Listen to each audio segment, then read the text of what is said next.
The advice and opinions expressed by the host of Autism Live and her guests are meant solely as suggestion and should not be in any way construed as child-specific advice. The Center for Autism and Related Disorders advises working with a board-certified behavior analyst who has experience with autism before starting any intensive behavioral intervention. Any choices you make in determining your child's treatment are completely at your own discretion.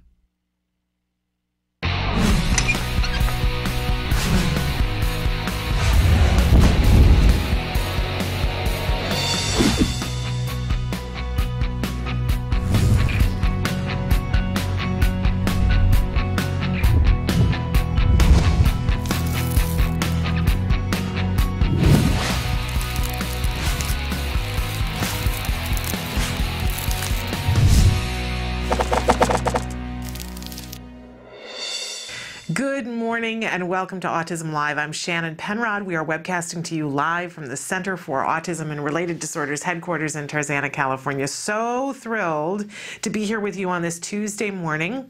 For a lot of us, this was a 3-day weekend. And I don't know about the rest of you, but it's a great thing. We have a 3-day weekend and we all think to ourselves, we should do this all the time. But then, I don't know about you, but everybody here has been saying, is it Monday? Is it Tuesday? What day of the week is it? So we're going to be a little discombobulated, or at least I'm going to be, for a couple of days, but we will be with you live for the next 2 hours talking about autism and how you and I can be more effective, more efficient in our lives. Whether you're a parent, teacher, practitioner, and you're working with a child who's on the autism spectrum, or you are a teenager or a young adult or an adult who is on the autism spectrum, we know that there are certain things we all want to accomplish in our lives, right? And we want to be better at the things that we do. And so that's really what we talk about, is how we can accomplish more, how we can do more. And we look at autism from a 360-degree perspective. Of course, there are certain things that we talk about.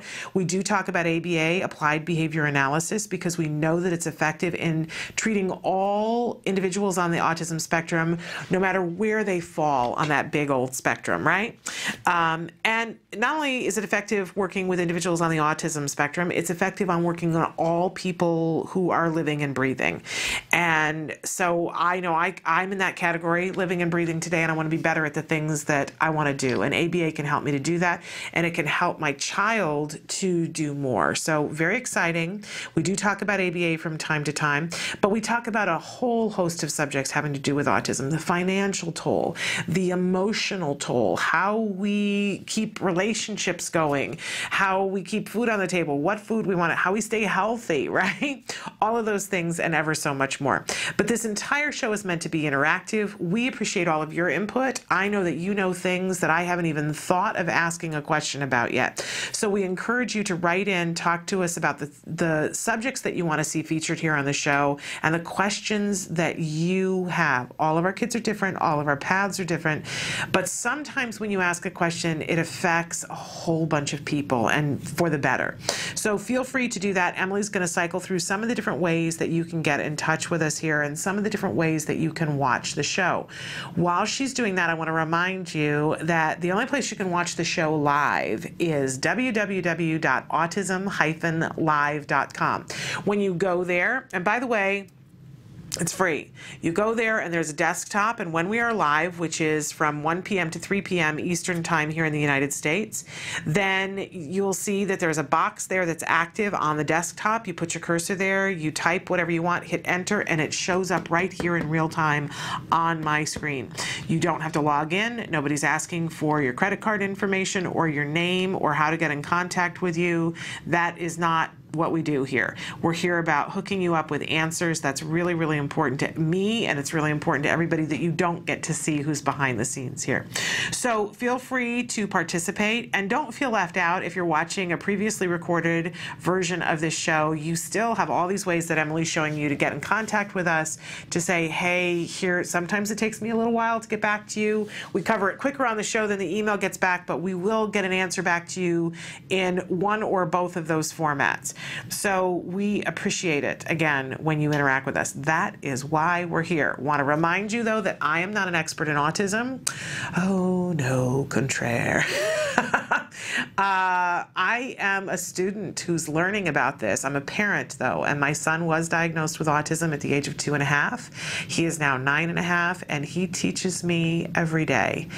I am so fortunate that the things that I learned today are about all the things that he can do. But I remember a time when my days were filled with what he couldn't do.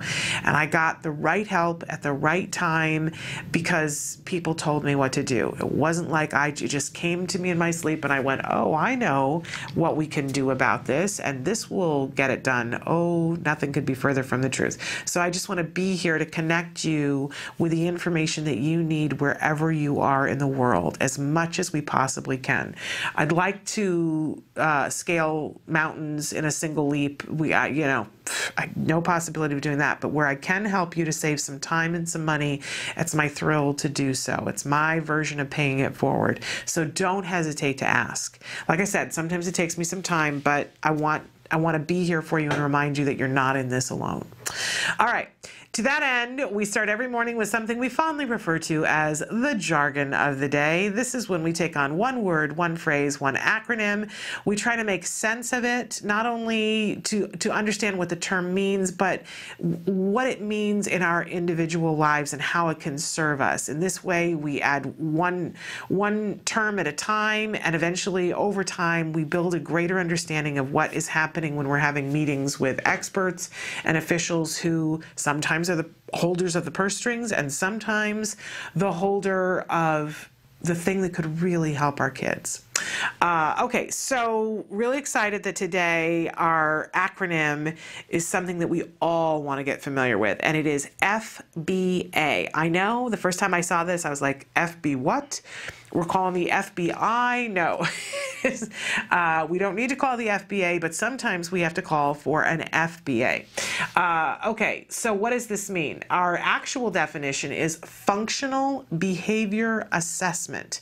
This is a multi-step problem-solving assessment process designed to determine the function of a behavior. Great. Now, the first time I saw this definition, I went, okay, that's just perfectly lovely. I see words there that I understand, but what has this got to do with me and my kid? And is this something that can actually help me? And a lot of times, this is the first step to almost all of the help. So let's take a look at what our working definition is. Again, FBA stands for Functional Behavior Assessment. If you cannot remember that, it's okay. But do remember this, that it's an essential process that helps us understand why a challenging behavior is happening so that we can change it effectively. Okay, let's imagine that you've packed your child off to school today and you have high hopes that while they are at school, they're getting a wonderful education, and you're going about your hours and trying not to worry about how your child is interacting with the individuals at school. And you go to pick your child up and you get a note saying that your child engaged in some sort of behavior that was unacceptable and they were taken from the classroom. How many times do I hear this from so many people that this is happening? And I have to say, not acceptable, right? And you're probably not feeling like it's acceptable. But the further end of that spectrum are the parents who we see in the newspaper that the child engaged in the challenging behavior and they stuck them in a scream room, or, one of the things that we've heard about in the last year and covered here on the show, being stuck in a duffel bag, being put in a cardboard box. Right? Not acceptable on any, but having your child sent out of the classroom for challenging behavior isn't really acceptable either. And eventually you might get called into a meeting and they'll say to you, well, your child can't be in this school, or your child can't be in this classroom, or on and on and on and on, right? And what's your recourse? What can you do? Well, what should be happening in those schools, and I don't know why it's not happening as just a regular course of things, but you do have the right to ask for it to happen. You ask for an FBA. Because until we know what the function of the behavior is, we don't know how to intervene in the behavior. Every behavior has a function. When your child sits down and nicely writes something on a piece of paper in a classroom, there's a function of that behavior. There's something that's going to happen as a result of it that is what the child wants. Otherwise, why would anybody do anything, right? And if your child is engaging in challenging behavior, there is a reason. And it isn't because your child has an autism spectrum diagnosis. It's because your child wants to escape from something, they want something, it feels good in some way, or it gets them something, some tangible thing, gets them the attention of somebody they want the attention from. There is a reason for it. And until we know what the reason is, we can do a whole lot of things, but we're not going to be effective in solving the problem. So let's say you've been going to school and finding out that your child is spitting on a daily basis, and the other kids are complaining, and the child is spitting on their desk, they're spitting on the materials, they're spitting on other children. And the teacher has written home a note saying, Rebecca is spitting in class, and I had to send her to the principal's office. Or, Rebecca is spitting in class, so I had to send her to the special day classroom. Or we need to have an IEP meeting because Rebecca's behavior is not acceptable in the classroom. Okay, all of these things, your stomach, sinks right through, right? But the appropriate thing for us to do whenever we hear about a child engaging in a challenging behavior more than once, or if it's severe behavior the first time, is that we ask the school in writing for an FBA. And hopefully there is somebody who is qualified at the school, hopefully a board-certified behavior analyst, who will do this multi-step assessment process to find the function of the behavior. Once we know what the function of the behavior is, it becomes easy. We know, science has proven, okay, if the child is engaged in this behavior, here are the steps that are effective, and you can manipulate them that in this case this works, in this case this works, but it has to have these elements of it. You can create an intervention that works and change the behavior without having your child lose their status in the class and be moved to a more restrictive environment, without the frustration of the teacher saying, well, the child's not behaving, and you going, manage it. Right? Do something about it. And the teacher being there saying, I don't know what to do, right? You're in an impasse. Because it's not that teachers are just like, I don't care and I don't want to deal with it, but sometimes they literally don't know what to do. But if a trained person comes in and says, here's the function of the behavior, then you can write the intervention, and that person can be trained to understand what to do, and you can change the behavior quickly. Now, is this just for school? No. You can do this at home as well. You can have a BCBA come in and look at the function of the behavior and come up with an intervention plan and train you how to intervene in this specific circumstance to change that behavior. It is amazing. The reason why I bring it up at school is because so often we feel so helpless and like, what can we do? And schools are supposed to tell us what to do or to know what to do in any case. And they don't. We have to advocate for our children. And it shouldn't cost you anything to ask for an FBA and to ask for a behavior intervention plan at a school. If you're doing it at home, you might have to have a funding source, your insurance or some funding source that you have, or you might have to pay out of pocket to make an FBA happen, but it's worth it. Have a fundraiser. If your child is engaged in self-injurious behavior, if they're harming another child, if your child is being disruptive, you are only an FBA away from having a plan to be able to change it. I know that there were a whole lot of blogs that happened after the Newtown shooting, and one in particular where a mom described that she felt like maybe the circumstances in her life mirrored what they might have been for the mom of the shooter. I don't want to say the name of the blog or the name of the shooter, but she said, my child is terrorizing my family, and I don't know what to do, and I feel helpless and powerless. And I did reach out to that mom. I didn't get a response, but the truth of the matter is that all of our children will sometimes engage in behavior that is really, really disruptive. It does not mean that we're bad parents. It does not mean that our children are bad people. There is a function of that behavior. Behavior is communication. When we know what the function of the behavior is, we can change it. Study after study, circumstance after circumstance. I've seen it in my own home, ladies and gentlemen, and I know that this stuff works. But if you don't have the FBA, then you're guessing, and you run the risk of making it worse. I have been there and done that. So don't mess with it. Get the FBA. If it's happening at school, ask the school to do the FBA. If it's happening at home, help yourself, reach out, ask for somebody to do an FBA. If you're looking for a BCBA, we've mentioned before on the show, you can go to bacb.com, put in your area code. It will give you a list of BCBAs. You'll need to check with those BCBAs to see who has experience dealing with autism and the behavior that we're wanting to change.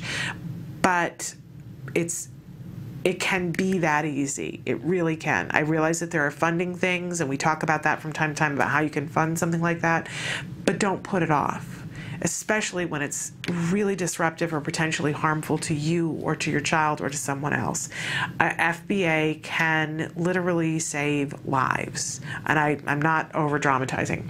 So really important, FBA, functional behavior assessment. It's the first step. Once you know what the function of the behavior is, you can create a plan that changes the behavior, all behavior. I'm not making it up. You can Google it to see if, but really it's the thing that can change everything.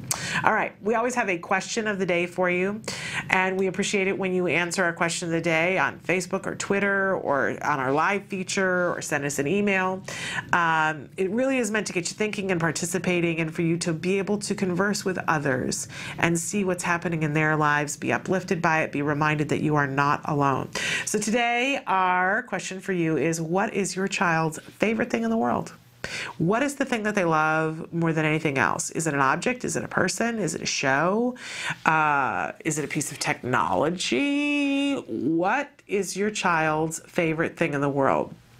And right now, my child's favorite thing in the world is Minecraft.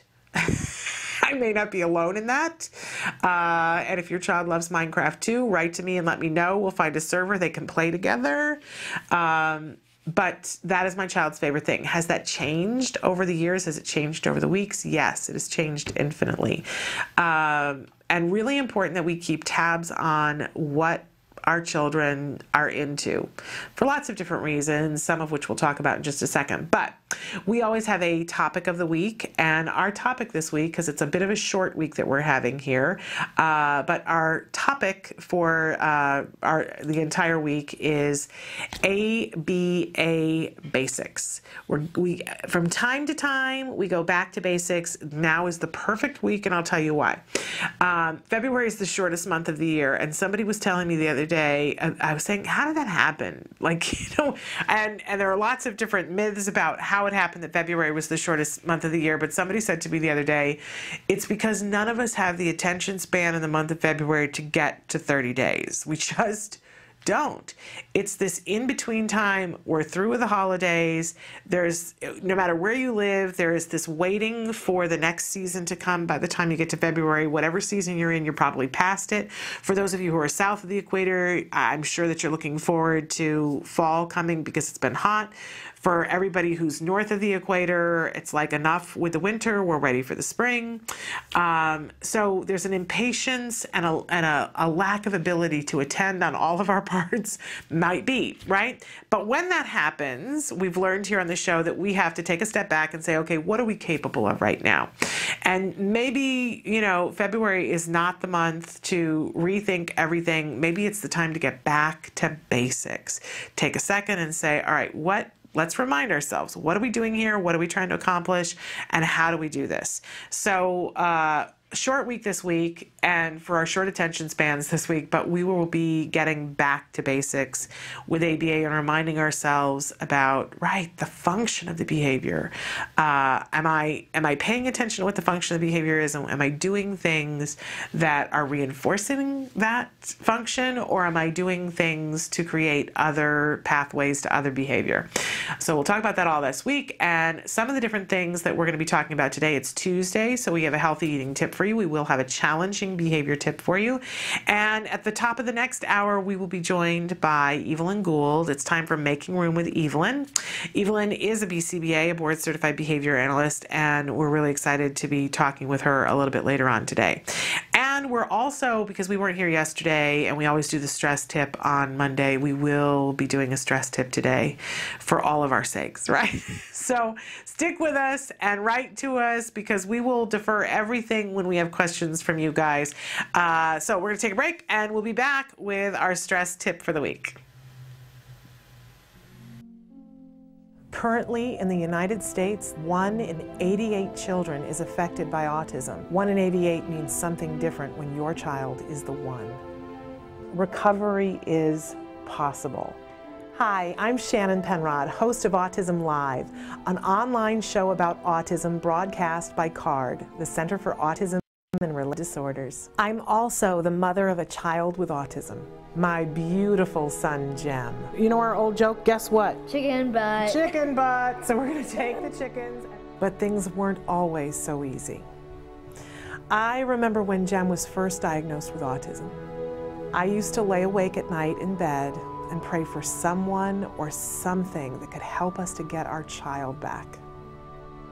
My prayers were answered by Dr. Doreen Granpichet and the Center for Autism and Related Disorders. CARD treats autism and other related disorders using the principles of ABA, Applied Behavior Analysis, which is the only scientifically proven effective treatment for autism. It is also recommended by the American Academy of Pediatrics and the U.S. Surgeon General. About a year after we started treatment with CARD, we were able to see tremendous improvement, and we got our child back. What grade are you in? Second. You are a smart cookie, huh? Mm-hmm. Do you like school? Yeah. Do you have any good friends? Yeah, Oscar. Oscar is your best friend? Yeah.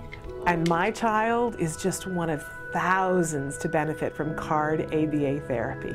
Across the nation and around the world, children are making amazing progress and being given the keys to unlock their full potential. We are extremely grateful for the amazing job CARD has done in helping our daughter. Our daughter today, just in 4 months, I think is a totally different child than when she started with CARD. I kind of see it as, it seems like her brain in a way was asleep, and now that we've gotten so many services, we've seen her wake up. Did you have some guesses?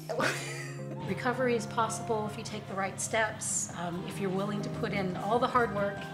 And 7.5 years, yeah, it's a lot of work. It's worth every little bit, and CARD's been there with us every step of the way. I have 2 children with autism. I can't imagine a day without CARD or the therapists. They've been so instrumental in helping us with our kids and shaping their lives and helping us help them. Thank you, Christina Big Alex. Thank you, Jackie and Mariana. We've tried other things before ABA, but the most beneficial thing has been ABA services, and I'd be the first person to tell any newly diagnosed family that you have to contact an ABA provider, and if you're lucky enough to have CARD, you're very blessed. Recovery from autism is absolutely a possibility. We've been recovering children for over 20 years. It's just a matter of identifying the child's medical needs, understanding the child's sensory issues, and then teaching the child all of the skills they need in order to function normally. We know there's hope for autism. Autism is treatable and recovery from autism is possible. Welcome back to Autism Live. It is Tuesday, and so we're covering stress today because in some ways it's Monday here. We had a 3-day weekend. And I always like to, on the first day back to work, talk about stress and how we can combat it. So we know that stress is a part of autism, and depending on who you are and how you deal with your stress and how you manage it will depend on how successful you are, right? And getting things done, whether it's unloading the dishwasher or getting your child to the therapies that you need to do, keeping yourself financially sane, keeping yourself sane. And I am absolutely not an authority in this because, well, in some respects, I mean, I'm an authority in doing it wrong. Let's put it that way. when my child was diagnosed, I don't think I was ever really good with dealing with stress, and I don't want to lie and say that I don't think that I'm good with dealing with stress now, but it's something that I work on and that I manage. And when my child, there have been different times in my life when stress came close to getting the better of me. And when my child was diagnosed with autism, I held it together pretty well for a little period of time, and then things went south stress-wise. So the reason why I do talk about this so much is that if I can spare you having to go through what I went through with stress, I would love to do that. So know that that's the place that I'm coming from. And I have shared before on the show that the thing that really helped me, the thing that I responded to really well when dealing with stress, was that I ended up having cognitive behavioral therapy. And I know some of you have written in and talked about potentially doing that with your teenagers. And I think, you know, it's important to be working with the right professional, but I do want to do a little plug for cognitive behavioral therapy because it was really helpful to me. If you're wondering what this is, and it's a great way to begin to look at things that are happening stressful, especially anxiety. In the moment, you might find yourself sitting someplace. My friends and I have a joke about, oh, did you feel that? Free-floating anxiety just went through the room. Right? When you're with a group of people and all of a sudden everybody just feels a little on edge. And when you start to feel on edge, one of the things that doing cognitive behavioral therapy taught me was to take stock, to pause for a moment. We've talked before on the show about taking some deep breaths, but to ask yourself some questions, because a lot of anxiety can be dealt with, not all of it by any stretch of the imagination, but a lot of it can be dealt with through self-talk. What's the story that you're telling yourself? And sometimes you don't even realize how you're talking to yourself about something. That, you know, we will have fears that will pop up, but when it does, kind of calling it out of the shadows into the light and saying, what's happening? Why am I feeling stressful right now? What is it that is it the circumstance that I'm in, or is it something else? Am I still stressing about something that happened an hour ago because it's not happening right now? Am I stressed about something that might happen and reminding ourselves it's not happening right now? Yes, it might happen, and I'm going to be mindful of that it could happen, and I can take these steps to make sure that it doesn't, or that it possibly doesn't, but it isn't happening right now. So having that moment in the present of saying, what's happening right now? What am I responding to? Is it something that is not in this moment? And then asking yourself, especially when you're having any kind of physical symptoms that come with the anxiety, saying, what's happening? What am I feeling? And have I ever felt this way before? And when I did, what happened? Because a lot of times we spin in a direction forward or backwards, right? Something happens, and I was with somebody recently who started to have a great deal of anxiety, and I was talking to the person and saying, what's going on, right? What are you feeling? And, you know, why do you think you're feeling that? And the question was, I don't know. And sometimes you don't know. And then I moved on to the next set of questions, which was, have you ever felt this way before? Because if you haven't ever felt this way before, then that's of a certain kind of concern, right? But if you've ever felt this way before, what happened then?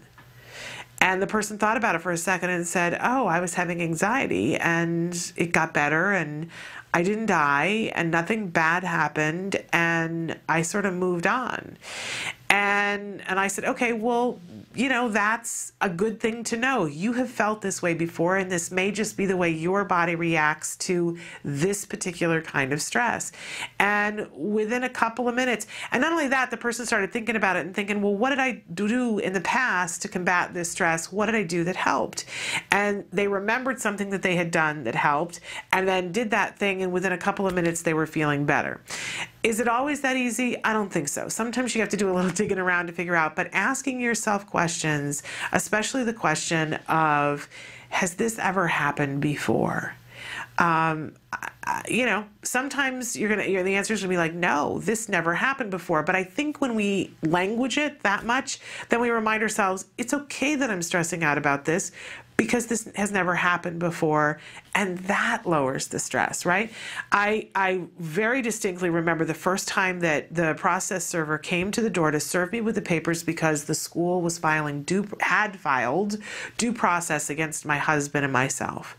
And I opened the door, and the guy threw the thing down on the floor and said, "You've been served." And I was I have no idea what you're talking about. And I picked it up and saw that it was from the school district and started to read that they were asking to supersede my rights as a parent, and oh, the stress level, and, you know, the tears and the hysteria. I mean, I think for a few minutes I was hysterical because I did not have a context. I didn't know, were they trying to take my child away from me? They were just trying to supersede my rights in terms of education, which is not a good feeling for a parent, right? But I didn't have a context to put it in, and I immediately started calling people saying, what is this? What does this mean? And asking questions, right? The second time, yes, they did it twice. The second time that the process server came to the door and threw it down on the door step, I picked it up and saw what it was, and I started to feel it, and I went, oh, let's remember, has this ever happened before? Yes. Did anything bad happen? No. Was it perfectly okay, and did things end up really good for me? Yes. Did things end up great for my son? Yes. Do I have a right to be upset about this? Yes. Do I need to spin into a nervous breakdown? No, I don't. Great, you know, and put that in any circumstance where you're in a space and somebody is causing you stress, and remind yourself, have we done this before? Yes. Was everything okay? Yes. Then you can set the emotion aside and start to deal with, what would I like to do differently this time? What did we do to make this end quicker? Can I do that thing quicker? And it does lower the stress. So I encourage you to talk to yourself and ask yourself, has this ever happened before? And take note and let us know, does it lower the stress for you? And if you need the support, call around, get yourself some good cognitive behavior therapy. I recommend it. It really helped me. All right, we're going to take a break, and when we come back, it's time for our healthy eating tip of the week, so stick with us. You say howdy, we say hi. Let's get rowdy, let's get wild. Let's get wild. Let's get wild. Let's get wild. Let's get wild. Welcome back. You're live on Autism Live, and I've got my friend Jennifer here. I'm so excited she's here to help me. She's got a son named Dylan. I got a son named Jeff. We got all sorts of allergy issues. And a lot of you say, what the heck can we do to eat breakfast that's not full of carbs? And getting my son to eat vegetables. Oh, yeah. This is a vegetable. So we're going to eat vegetables today. And so what we're making is a zucchini muffin. So let's go ahead and get started. So we just dumped in our zucchinis.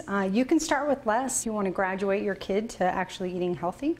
We're going to do some eggs, and again, I use the organic cage-free eggs. So there's our eggs. I'm going to add in our oil. Again, I use a high heat oil, and the reason why I use a high heat oil, because when you bake, you want to make sure you're using an oil that doesn't disintegrate, because when oil gets too hot and it's not meant to get hot, it becomes toxic. So you got to be careful with your oils. So there goes our maple syrup, and again, organic maple syrup. What we're going to add next is cinnamon and our baking soda, baking powder to our mix. There's a lot of variations on flours. A lot of our kids are allergic to wheat, so there's a lot of things we can do to make this SCD, specific carbohydrate compliant, or just gluten-free, casein-free, soy-free. And flaxseed meal. Flaxseed meal is a great resource for extra fiber within the kids' diets. We're just going to turn on this fabulous, wonderful KitchenAid, and we're good. It's a great, great looking batter. And what we're going to do is talk a little bit about baking ware. Almost everything is aluminum, and aluminum can be a problem for some kids, especially kids that can't methylate and take the toxins out with their body. But if you've got, like me, I've got muffin tins, so I have the ability to just simply put in some cupcake holders, and that actually holds that together if I want to freeze it. Hey, nice work.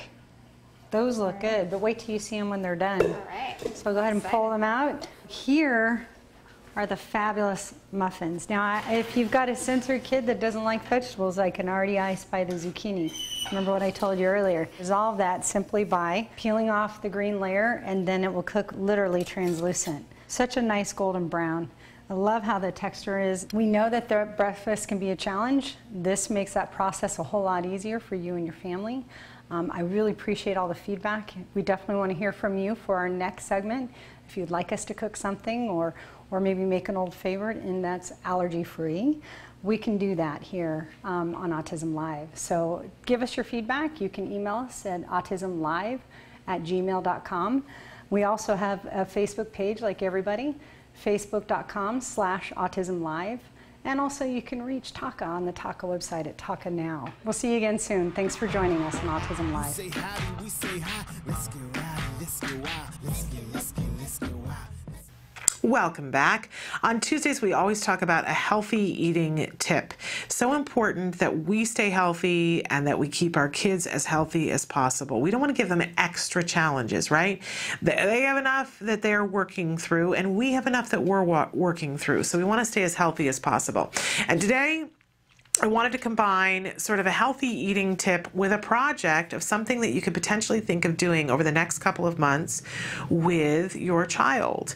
A lot of times we talk about how we're going to transition our kids to teenager years, to being able to get a job.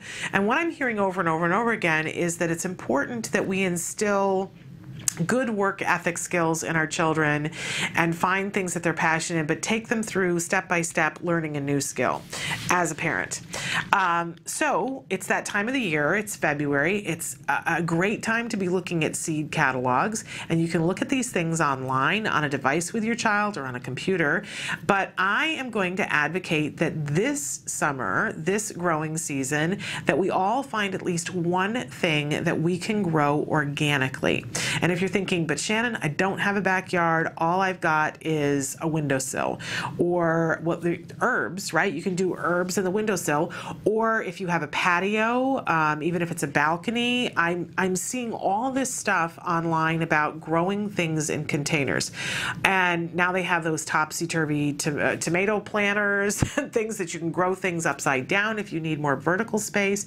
I'm really into this whole concept of vertical gardening. If you have a little bit of space in your backyard, it may be growing a beanpole teepee. Could be something that's really fun. But sit down and spend a little time and think about, what does your child actually like to eat? What might be fun? What could actually grow where you live? Spend a little time going through a seed catalog. It's a great opportunity to go through. They usually have pictures of the full-grown vegetables, and pointing to them and labeling and naming the different vegetables. It would be a great thing to do with your child. If you're not at that point with your child, you can go through and point and just see colors. Or maybe you're at the point where you're just using the pictures and telling stories along with the vegetables. Could be something that you do. But in any case, picking one thing to grow. Don't overwhelm yourself if you've never gardened before, and if it's not your thing and your child's never gardened before. If it's your thing, great. Pick 22 things and grow them in your backyard so that you have an organic harvest. But pick one thing to grow with your child. And think about this. I don't remember whether it's kindergarten or first grade, that they always give children 2 bean seeds and a Dixie cup, and they give them a little bit of soil, and they put the beans in the Dixie cup, and they have to chart even at that young age to see how many days does it take for the seed to pop through. And they usually take one of the seeds and they dissect it and they let the other plant live, and eventually the plant gets to come home with the children. It's a great lesson. It's a beginning science lesson. Kids tend to be fascinated by it. Yep, it's not the same as playing a video game, but it could be interesting. So often though, the bean plant comes home and it dies, right? Because things happen, you don't get around to planting it. How exciting would it be to take a plant through fruition and actually be able to harvest what it grows? And it can be as simple as one bean plant. I think it's a little bit more reinforcing if it's something that's going to, have enough that you can make it part of a meal. But sometimes tomatoes are pretty, they're not horribly hard to grow. They're not foolproof, but with a little bit of TLC, almost anybody can grow a tomato plant.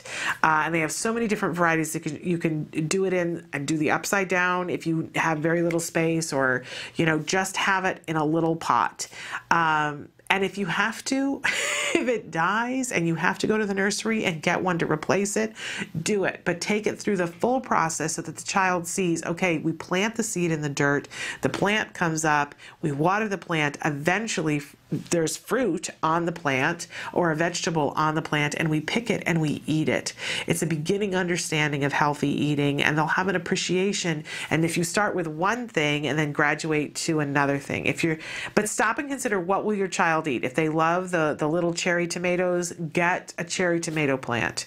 If they will eat green beans, get the green bean plant. But have some fun with them and spend a little time online. There are so many different ways. Even I saw a thing online over the weekend where you don't even have to have a pot. You can go buy a bag of dirt, and I encourage you to get organic seeds and get organic dirt. If you're going to do it, you might as well do it right? But you can take a bag of dirt, put it up on its side, cut the hole in the top of the bag, and plant the seed in the top of the bag, and grow a beautiful tomato plant that bears tomatoes in the bag of dirt. You'll want to make sure that you can let it some moisture leak out the bottom, so you're going to want to stick it in a dishpan or something so that it has a way to drain and it doesn't get all over your floor. But there are many ways to grow vegetables. It becomes a project, and it's good, healthy eating. Who knows? You could have a gardener on your hands, and that would be a lovely thing. Grow your own produce, save yourself some money. Even for the cost of a bag of dirt and a bag of seeds, if you tend it and make sure that you water it, you'll get more than a even return on your money, because you'll have great organic tomatoes, and the lesson is invaluable. That's our healthy eating tip for the week, and now's a great time of year to be pursuing it. We're going to take a break and come back with our challenging behavior tip of the week. Stick with us.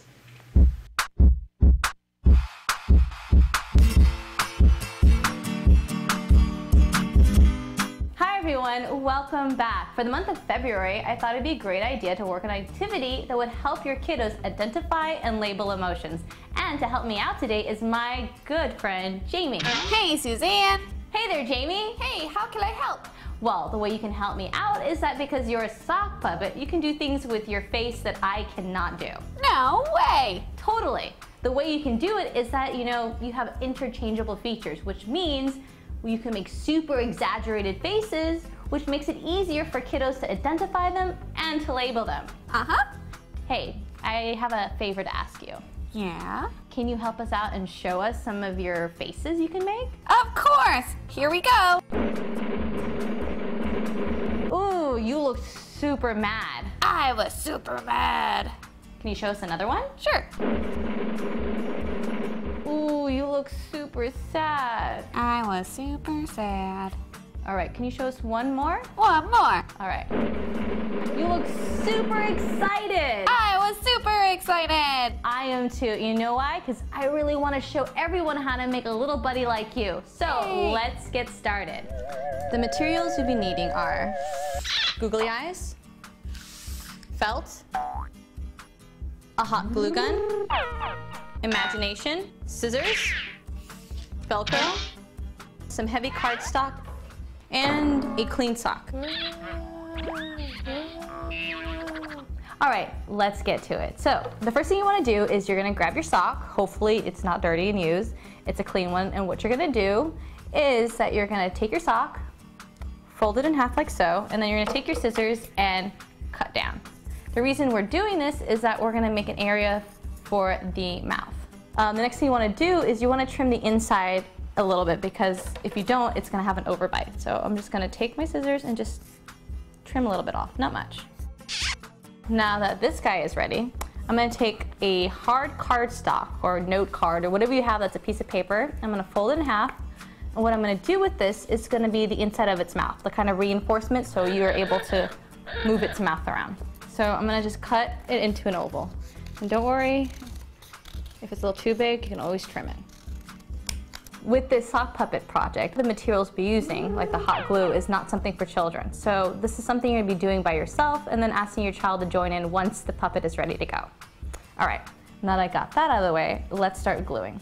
I'm going to take my hot glue gun and I'm going to glue it on the paper. Okay, once I have that, I'm going to put that in the inside of its mouth, and then I'm going to take the sock and then pull it over the edge and cover it with the glue. All right, so now that I have the bottom part done, I'm going to do the same thing to the top. So now that we have this part assembled, what we're going to do is we're going to take a piece of felt and we're going to cover this area so you don't see all the scraggly stuff.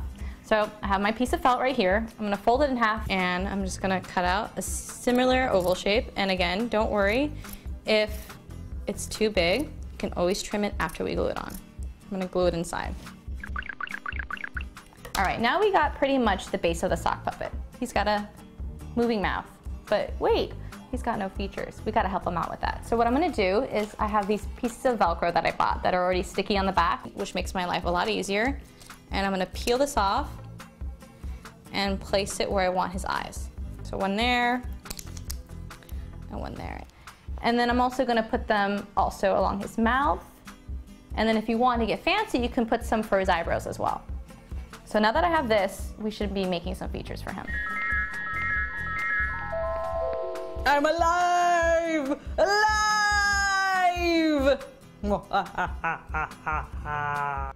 I had a great time with my buddy Jamie, and I hope you did too. Until next time, bye. Bye.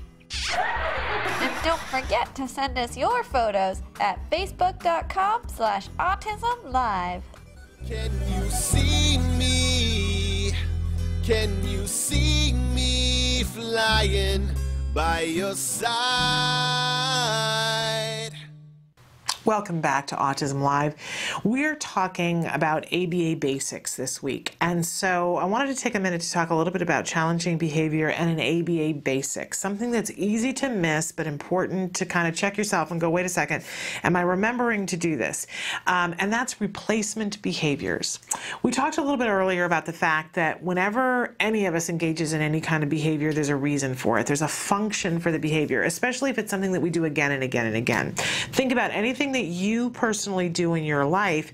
You do it because there is some sort of payoff for you. It might be a short-term payoff, it might be a long-term payoff, but we do things over and over and over. The habits that we engage in them because there is some sort of reinforcement for it. Well, the truth of the matter is that when our children who are on the autism spectrum, or whether it's an adult, it really doesn't matter. Anybody who's engaging in challenging behavior, whether they're on the spectrum or not, there's a payoff for it, right? We've heard Dr. Phil say this on his show to all kinds of people who are not dealing with autism.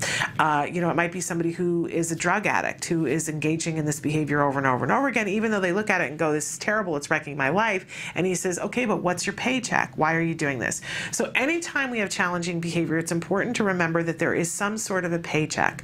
And as a parent, we all too often, whether our kids are on the spectrum or not, I see this all the time with people who have kids. I don't have any children who aren't on the spectrum, but I see people out and about with their children, and their children engage in a behavior, and I certainly have done this too. The parent turns and says, stop it. And we have this crazy expectation that they are just going to rearrange themselves and stop it, right? And I'm laughing because I still do this sometimes, that my child will be doing something and I'll go, stop that, or knock it off, or don't do that, or whatever possible configuration of the words, but it's all the same that I want them to stop, right? Never effective, almost never effective, right? Sometimes something else intercedes and it goes away anyway, but the act of saying don't do that, not really effective at getting the job done and having the behavior change. Because the behavior was happening for a reason. It was getting some sort of paycheck. And if the paycheck isn't there, then what's going to happen? The child has to seek something else to get the same paycheck, right? And to be honest, we're like that too. I always love the Jerry Lewis movie where he is on the massage table and the masseuse, he says, I got this problem, and his leg is sticking straight up in the air. And the masseuse says, well, let's massage this leg. And they massage the leg, and then the other leg shoots up. And so they massage that leg, and then an arm shoots up. And they massage that arm, and then the other arm shoots up. And it's a funny, funny scene, but the point of it is that there's underlying tension. There's something going on that he's stressed about, and we can massage and massage and massage, but his body needs to react in this way. Our kids are the same way. Really, we're the same way. If we want to change a behavior, we have to, first of all, find the function of the behavior and come up with an intervention, cut this thing off from its paycheck, but find a way to fulfill that paycheck in another way. This is called the replacement behavior. So, and this is where knowing the function of the behavior is so essential. So if the child is, we used the example of spitting earlier. Why on earth do children spit? We need to know the function of the behavior, because we need to find this child a way to get the paycheck that they're getting from the spitting some other way. For instance, if the child is spitting because they want attention, we need to find an appropriate way, a replacement behavior of asking for attention. If the only way you know to get attention is to spit, then you will spit. But if we find a way for you to be able to get attention in a way that's productive, then the need to spit no longer exists, right? What if the child is spitting in order to get an object, to get access to an object? Well, we need to give them a replacement behavior, an appropriate way to ask for and earn the object without spitting. And if we do give the child the skills to be able to ask for and get the object, and they are able to get the object, then who needs to spit? What if the child is spitting to avoid doing something? The child sits down to their desk and they've got their pencil in their hand and they're being asked to do something and they spit, and now the teacher says, that's not appropriate, you need to move your desk over there and I'll be over to talk to you in a minute. Now the child escaped having to do the task, at least for a minute. Right? They got the paycheck. We don't want them to get that paycheck, so we might give them other skills to say, I need some help, or I want a break, can I go do something else? We need to be able to give them a replacement behavior for it. And in the case where sometimes it just feels good to spit or it's physically necessary to spit, maybe the child has got way too much drool because they're having a saliva issue because of some medication they're on, or a medical issue that they're having, and so they need to relieve that. It feels better once they have spit. We need to find an appropriate replacement for that. Whether it is teaching the child how to swallow your extra saliva, or whether it's giving the child something to be able to spit into if it's something that actually has to be gotten rid of, but that they're not spitting on other people or spitting on their desk. An appropriate replacement behavior. Whenever we're going to intervene, there are a couple of elements that are absolutely essential that we have in place. First of all, we need to know the function of the behavior. Imagine if we looked at a child who is spitting and we assume that the child is spitting for attention. We looked at it and said, oh, they just want attention. We're not basing it on any facts.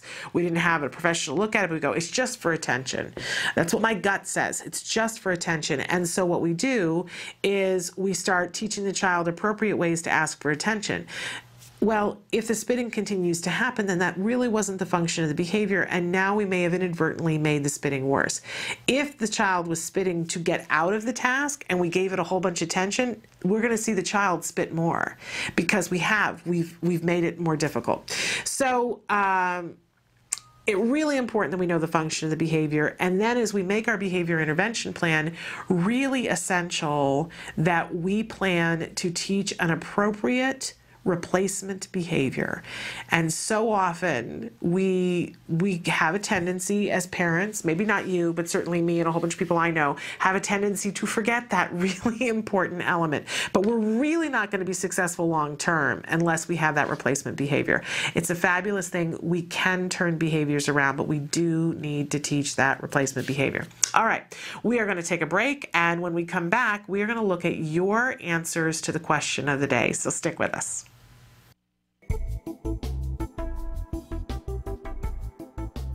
Skills is an online program that provides assessment, curriculum, positive behavior support planning for challenging behavior, and progress tracking, and it does this all in one place. The skills assessment and curriculum addresses 8 areas of development, which even includes advanced higher level areas such as executive functions and cognition, which pretty much makes skills the only ABA-based set of curricula for teaching more complex skills, things like problem solving, planning, self-management, perspective taking, and even inferring and predicting others' private events. Skills is a 4-step system. Step 1 is to add the child to your account. Step 2 is to start assessment. The skills assessment is the only ABA-based assessment with psychometric research demonstrating the language subscale to have excellent reliability. Every area of human functioning and typical child development from infancy to adolescence was researched, making the skills assessment the most comprehensive of its kind in the world, and we're quite proud of that. Skills is easy to use. Simply click Start Assessment and begin answering questions. Or simply type in a keyword, Find specific activities to assess and add activities to treatment. Step 3. Choose activities. Once you've completed the assessment, Skills selects from a pool of 4,000 activities categorized by age, level, and skill type to provide you with exactly those activities each child needs. Start by choosing a curriculum, then a lesson, and finally an activity.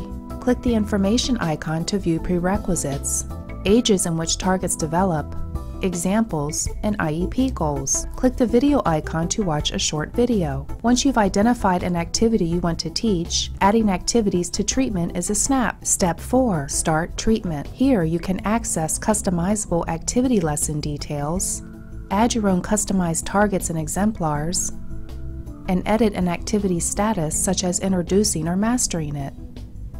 You can even print handouts such as worksheets, tracking forms, visual aids, and other materials. Skills also offers multiple progress charts mapping curriculum progress, lesson progress, and cumulative number of activities and targets mastered over time. The Skills language curriculum is categorized by verbal behavior type so that users can identify progress for verbal operants, such as echoics, mans, tax, and interverbals. Skills is one of the only programs that provides the ability to write behavior intervention plans, or BIPs, for challenging behavior. With just a few clicks, the outline of the behavior intervention plan is written for you and ready to be printed and implemented. You can learn more about Skills today and get started by visiting us at www.skillsforautism.com, or you can call us at 877-975-4559. Skills. Progress starts here.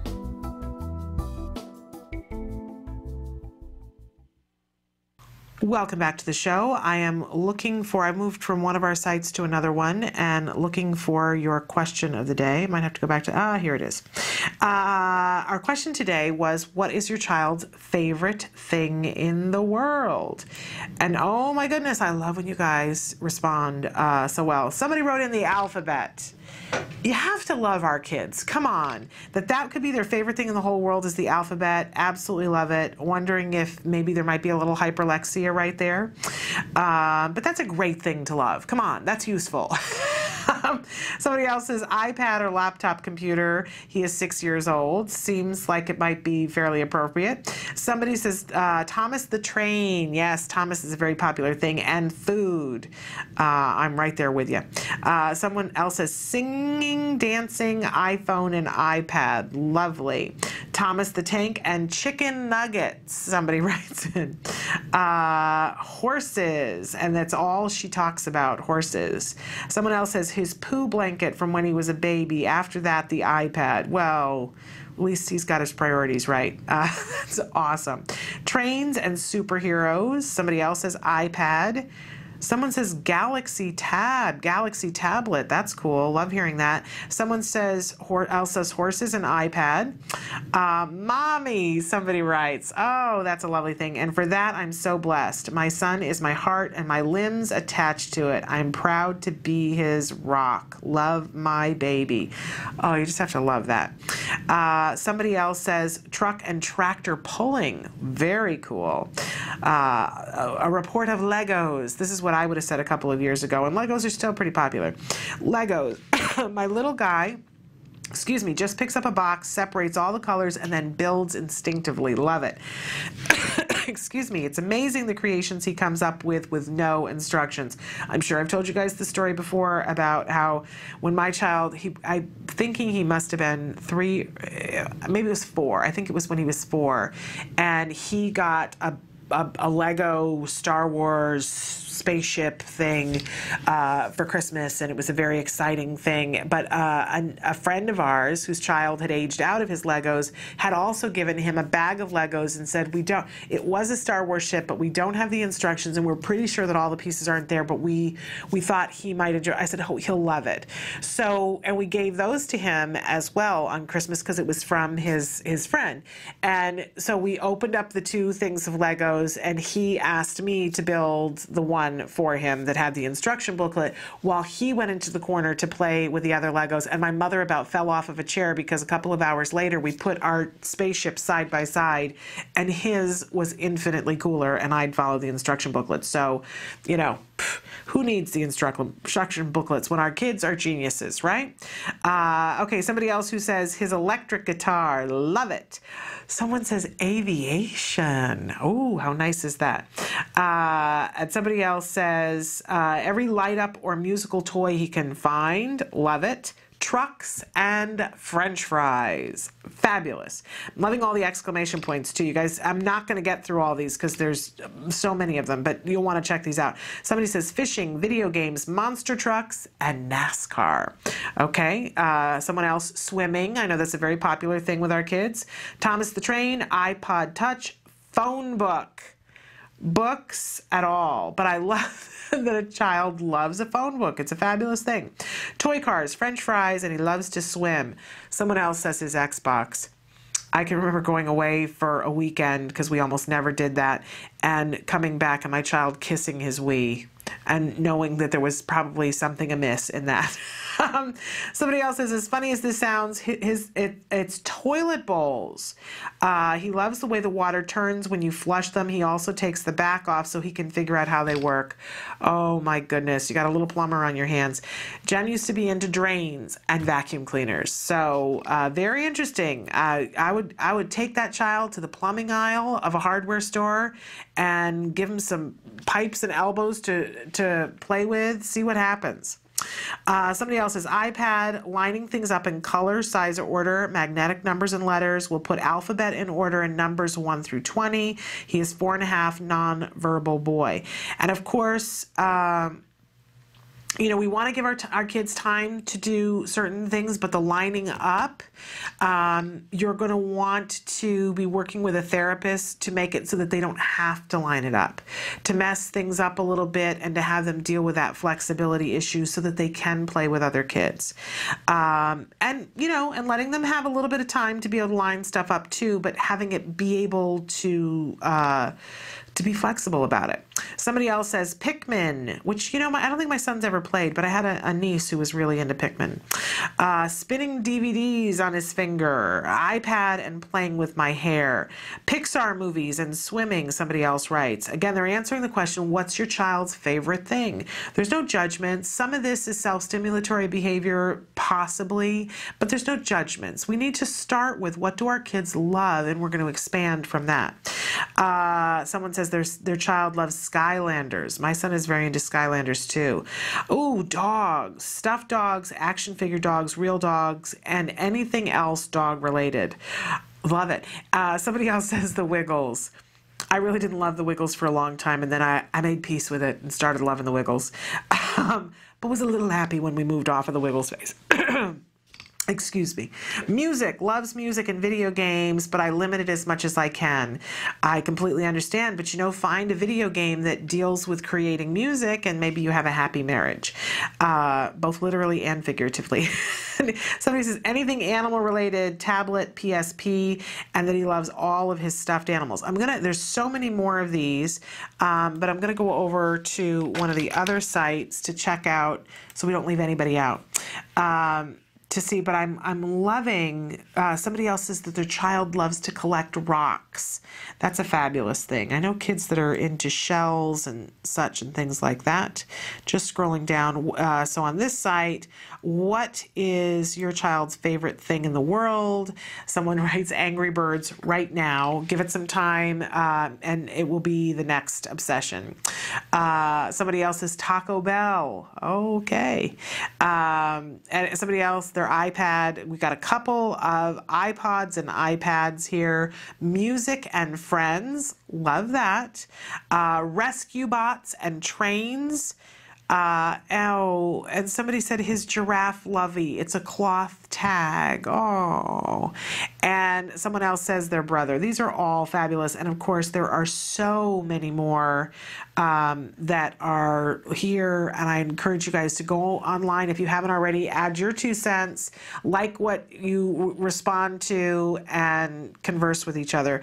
And maybe you get an idea of some other things that might be reinforcing to your child, or some things that are coming coming up as they phase into different developmental areas, things that you might want to be taking them to look at. It's very interesting, isn't it, what our kids enjoy. We're going to take a break, and when we come back, I hope, I don't know if she's quite here yet, but we're going to be joined by Evelyn Gould for Making Room with Evelyn. But before we go, when we go to break, we're going to see the A Word. This is a new episode of the A Word, the documentary that follows the little boy, Jack Riley. He's been diagnosed with autism at the age of 2. His early intervention has started at this point in the series. He's about 9 months into therapy, and he's making tremendous progress. And we see the whole host of things that he's working on at this point. Take a look. This is the A Word.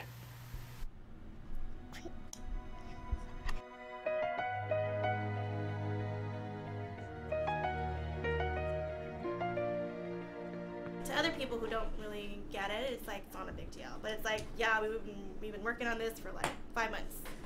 And he finally did it on his own. And I think that's the most exciting thing. Star. Can you say star? Mouse. Huh? Dog. Pivot. Jack Riley. Jack Riley. Come here. Baba Jack Riley. Yay! Hi. Good boy. Okay, sit down. Thanks. All right. What do you want to play when we're done? Do you want the tractor or you want a puzzle? Puzzle. You want the puzzle? Okay. Okay, ready? What is it? Say needs knees. Good boy. What is it? It's knees. Good job. Transitioning, he always has to say bye-bye, and it just makes him so sad. But I know they use it as a transition word for him, but I kind of want to vary it so that it's not bye-bye every time, like it's all done, or we'll play with it later, or something like that. And just kind of guiding him to whatever it is that we're doing. Or giving him words like, you know, kind of have like 1 more minute playing with the blocks, or playing with the tractor. Just so he knows that he can ask for more time if he wants to. I just kind of want to nip it in the bud if I can. Okay, Jack, 1 more minute. Say okay. Okay. It just seems like there's a lot of emotional involvement, and it's kind of hard not to It be involved is. because It you know is. you're affecting Yeah. people's lives. Yeah, every day. Yeah, it is. It is hard, but it's also like rewarding too. Come here. Where will this? No, come here. Baba, look at this. Yay! Hi, mister. Hi, mister. Give me jumping. Good job. What is it? Jumping. Jumping. You're so smart. Give me jumping. Nice job. What is it? Jumping. 1 more sticker. Are you ready? So when you're teaching a new label, you start off with just the field of 1, so that it's isolated and he knows that, you know, this is the only thing that we're looking for, so that when we throw them into the ones that he already knows, or even with ones that he doesn't know, we can be able to see if he can discriminate that these pictures are jumping versus the other one. So that's when the true test is, you know, does he know what the picture of jumping looks like. So then after this, I'm going to throw it in the field of unknown pictures to see if he can even discriminate. And after he knows that, then I'll throw it in with the actions that he's already mastered. Give me sleeping. Rock on, good job. What is it?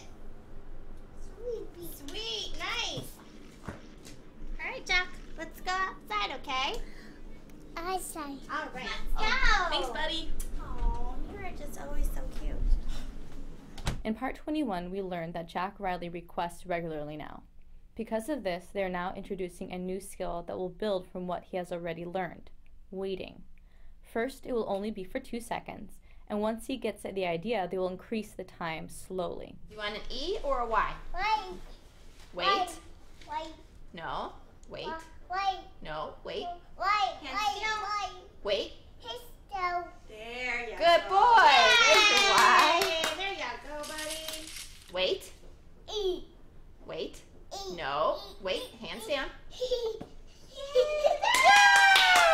did it. Wait. Good waiting. Good eye contact too, Lovey. That's really good, Cheryl. This one's so good at that. Just, I sit and watch and grin like an idiot while I watch this. It's because I could watch kids get therapy all the time.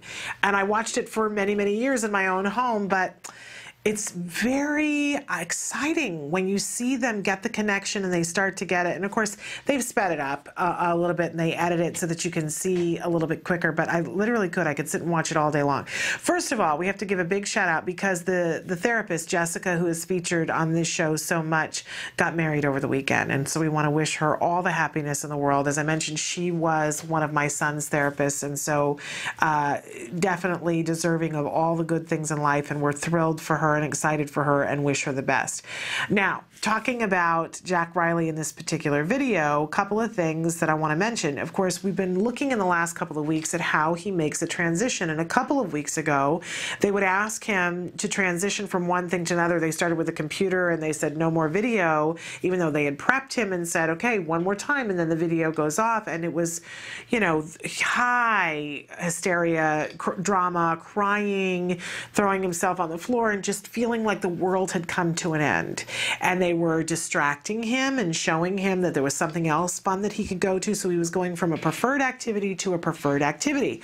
Well, they're at the point right now where he's doing so well with his transitioning that they're now having him go from a highly preferred activity, getting to play with his truck, to coming to do a lesson. Now, notice a couple of things about this. First of all, he's still vocally protesting it, but he comes. It's just the sweetest little thing. And they've prompted him to express his feelings.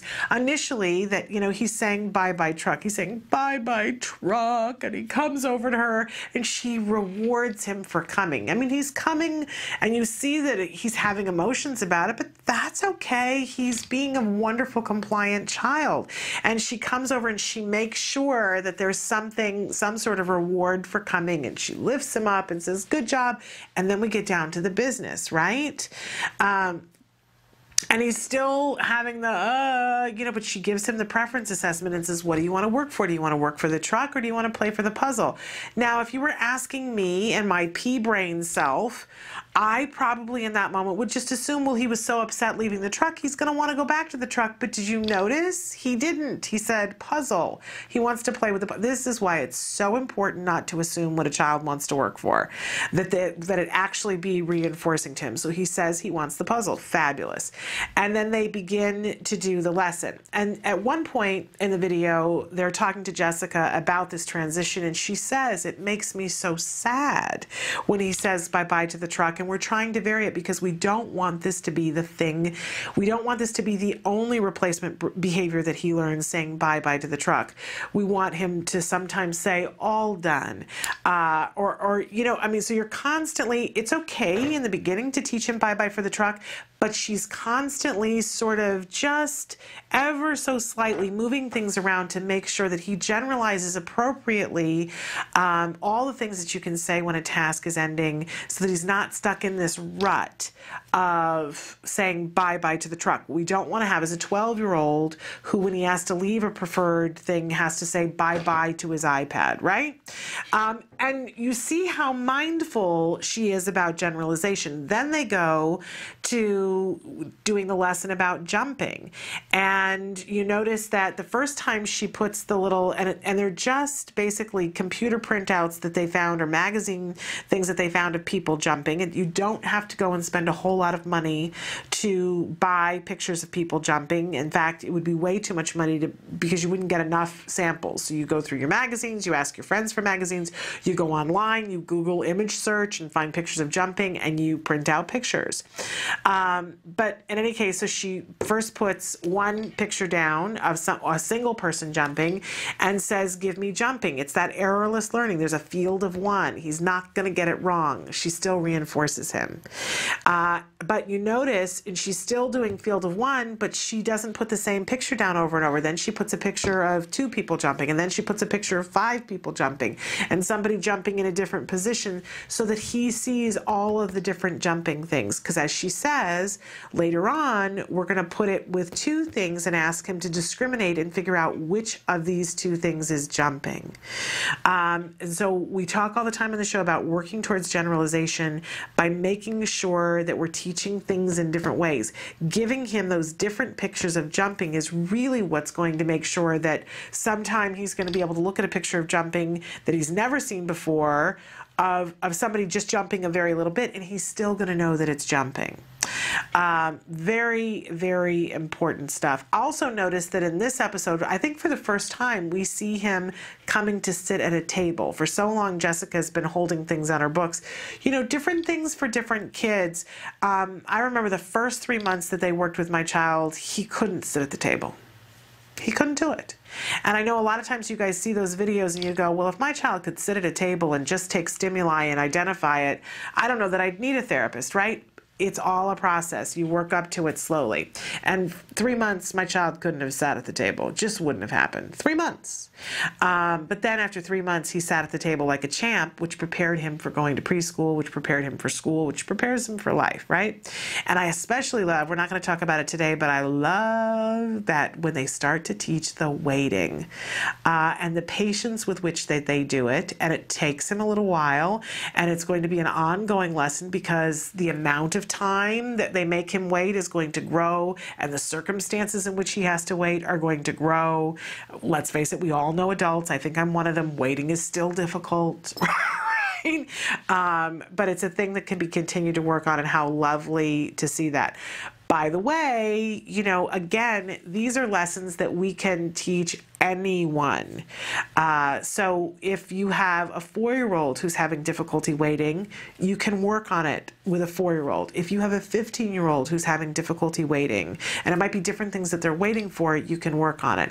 I am using these principles right now with our dog to teach our dog waiting, and making sure that I work slowly and reinforce anytime she waits, and then move the distance of how long she has to wait. It's very reinforcing personally to do that and to see the growth. And we can work on waiting. So we'll talk more about that on Thursday, but we're going to take a break, and I believe when we come back that we're going to be joined by Evelyn Gould. So stick with us.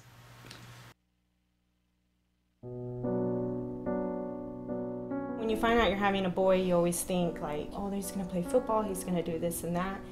And then when he's diagnosed, all those things get washed away.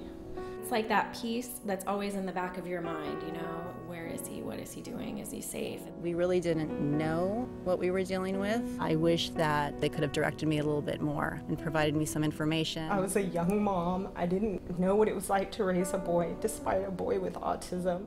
Hundreds of thousands of families are not getting the help they need for their children with autism all around the country. ACT Today is determined to bridge the gap. These families really have to go through a lot to get a grant. The application process isn't easy. The records, the diagnosis proof, they're really battling for their kids. So when we can give them a grant, it is so wonderful to see that they succeed in getting that help for their children. Our founder, Dr. Doreen Graham-Pichet, is an amazing woman, and she is one of the world's foremost authority on behavior of children with autism. She's extremely knowledgeable, and she oversees every single grant we give. She is part of that process. People may think of autism care and treatment as simply schooling or therapy, but you know, we provide important safety supports, things like fencing, for example. The whole family's living in fear of that child running out into traffic. I recently delivered an iPad to a little boy with some of the apps that are out there for children with autism. Miracles happen. I got the iPad from ACT. From ACT, What yes. did it say? Can you repeat that, Dustin? I got the iPad from ACT. We have helped so many military families, and when I think of these brave families that are fighting two battles, one to protect our country and one for the right treatment and care for their children, it breaks my heart, and I think we have to do more as a nation to help them. There's not a day that doesn't go by that we don't think about it. Some people say, oh, he's normal. You don't see the battles that I see every single day. My husband does have to deploy, and when they get on that bus, that might be the last time that my kids ever see them. So I called and they informed me that he had received the grant, which was like a blessing from above.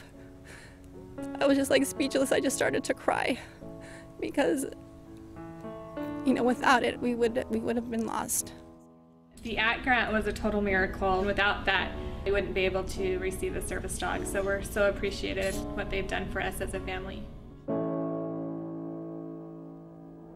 Recently, ACT Today funded a program for military children with autism in San Diego, the Inclusion Films program, which is run by Joey Travolta, and teaches kids on the autism spectrum literal filmmaking skills. They learn how to make a movie. Are we ready?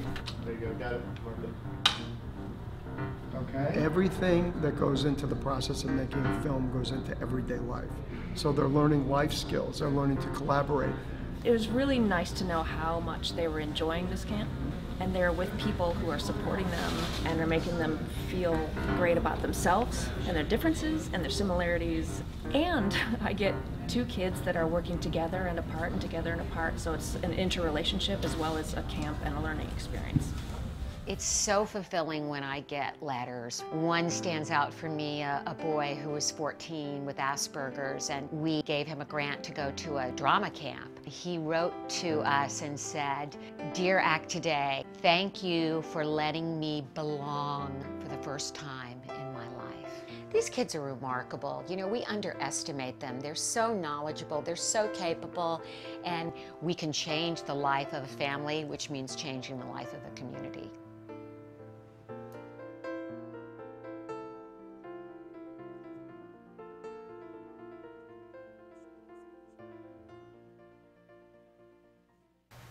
Welcome back. Unfortunately, we are not going to be joined by Evelyn Gould today, which and I can tell you why. There's a lot that's happening here. We kind of alluded to it a little bit last week that we are getting ready for next week. There are a group of people who are coming, not the least of which is Dr. Lisa Coyne, who is an expert in ACT, that acceptance commitment therapy. And so there are a bunch of provisions that are being made for that wonderful event. And we are going to find some time, hopefully, to be able to interview Dr. Coyne and the people who are coming with her. That's the wonderful, I'm so excited that they're coming here to do a large training. I don't get to be a part of the training, but I'm excited because the people who really can make the biggest impact for parents of children on the autism spectrum will be at the training, that they will be there learning how to be able to help parents to lower their stress, be more effective, be able to cope with some of the things that come down the pike. So really important that Evelyn Gould is tending to that today, so she won't be with us. And it gives us an opportunity to talk about more of the challenging behavior things that we sometimes don't have enough time to talk about. So definitely want to talk about that. And also, it does mean that we have some time, so especially if you have a question about anything to do with stuff that's happening in your home or happening in your life, now's a great time to write in. I wanted to take a second. We talked before about that replacement behavior, and I wanted to remind all of you that when we talk about a behavior intervention plan, that there is a really great, easy-to-use tool that you have the ability to have access to if you are a skills user. And I love this tool. It's the Behavior Intervention Plan Builder.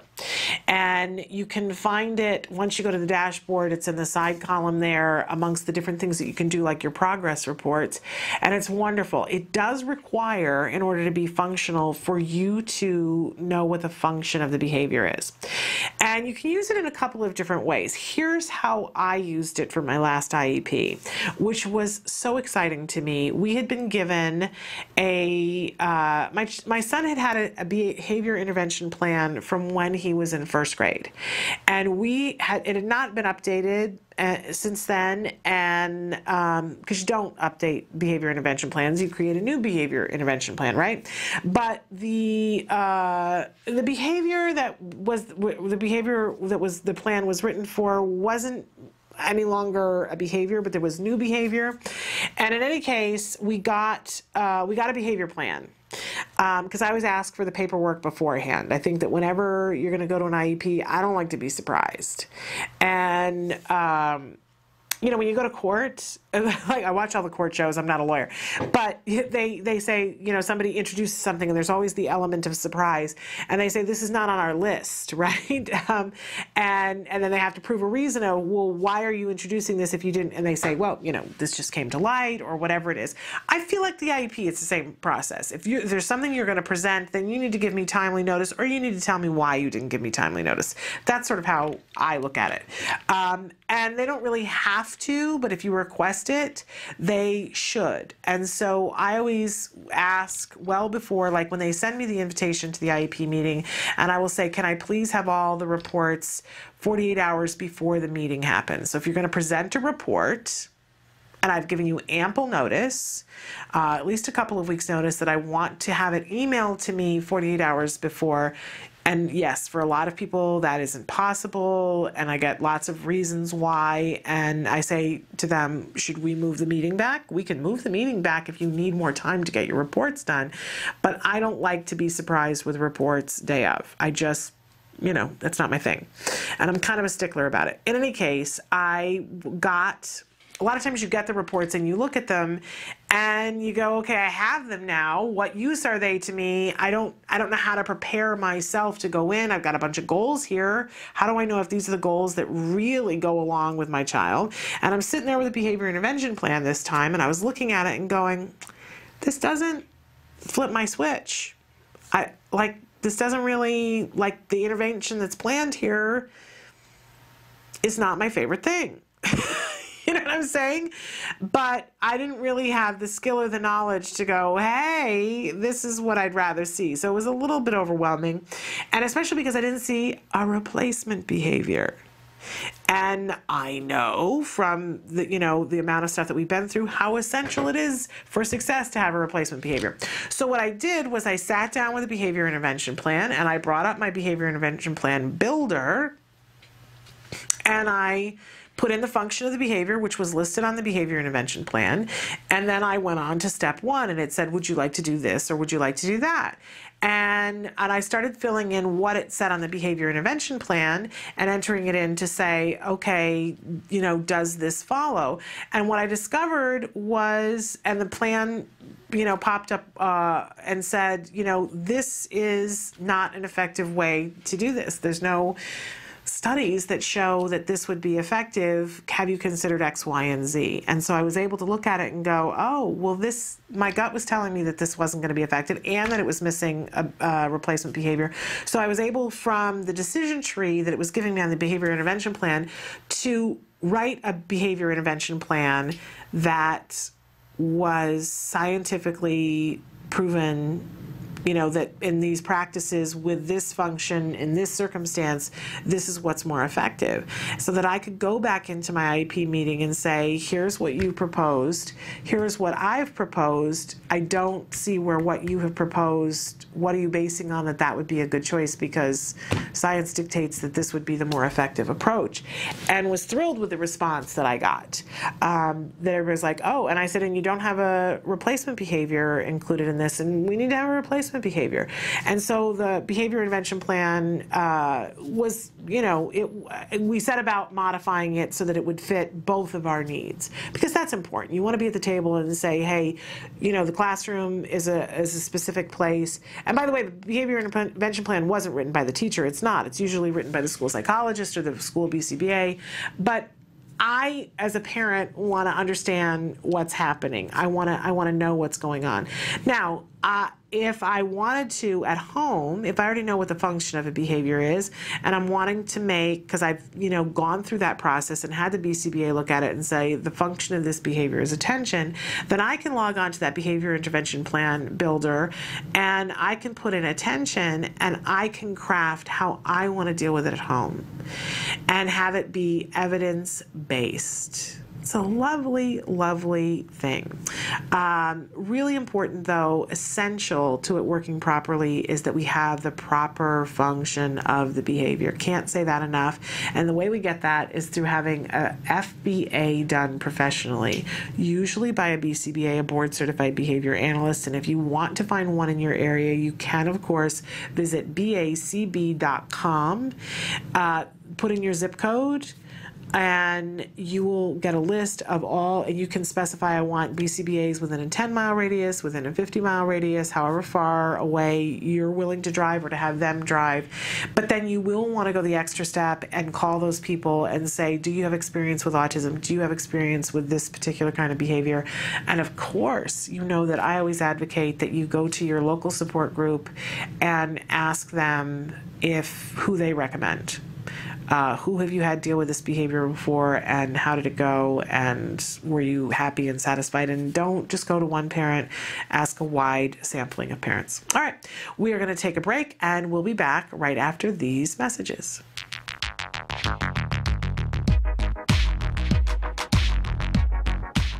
Every child with autism deserves a bright future. Without further clarification, the Affordable Care Act could actually result in less benefits for individuals with autism spectrum disorders.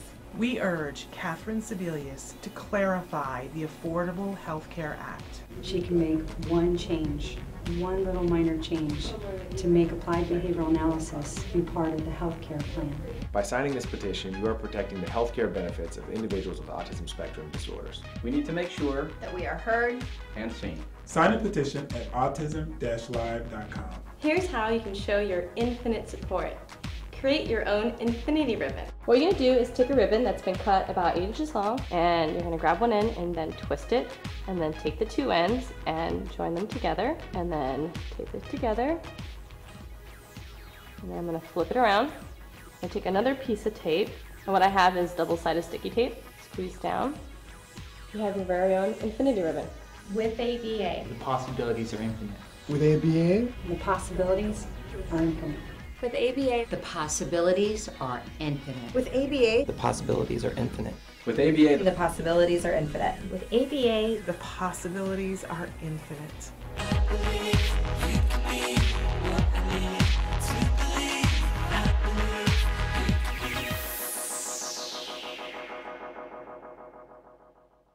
We've had a couple of questions that have come in, one of them specifically about recovery, that somebody has written in and said, why do I hear you sometimes using the word recovery from autism? And I know that, what do I want to say about this? I know that this is sometimes a very controversial word. That there are people who don't like the term recovery, and I want to say to you that I know that words have power, and that different words mean different things to people, and people attach different connotations to them. But I want to talk about the context in which the word recovery gets used here on the show, and that I as a parent use the word recovery. And then we'll talk in a larger sense of how the Center for Autism and Related Disorders uses the word recovery, because I think they're similar, but there might be slight differences. That we know that the diagnosis of autism is one where we're diagnosing, and you have to qualify under a plethora of different symptoms of behavior, right? They're all behavioral symptoms, and that they together equal a diagnosis somewhere under the umbrella of the autism spectrum disorder. So you can have two children that are side by side and they qualify for an autism diagnosis, but the way they react and the way that they view the world and the way that they communicate could be vastly, vastly different, right?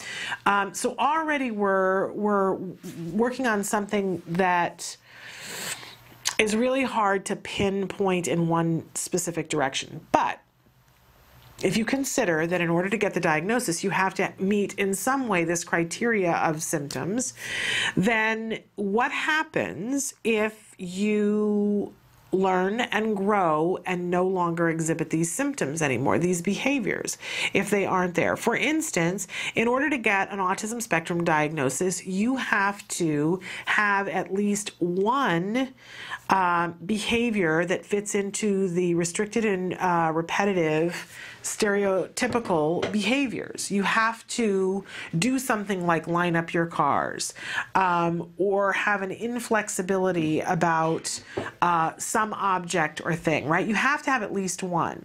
And the likelihood is that you might have more than one, because you have to have a total of 6 different behaviors across 3 different platforms. So it may be that you only have one, but you must have one in order to qualify for an autism spectrum diagnosis. What happens if, let's say that your child qualified under autism, and that in that category they qualified because they lined up their cars? And if, as we were saying in one of the previous segments, you worked with your child on a whole host of different things, and your child no longer lines things up because you found a replacement for that behavior that works for your child, that has a bigger paycheck for your child, and your child no longer has the need to line up their cars, then your child won't qualify, and there's nothing else that your child does that's restrictive and repetitive, then your child no longer qualifies for an autism diagnosis.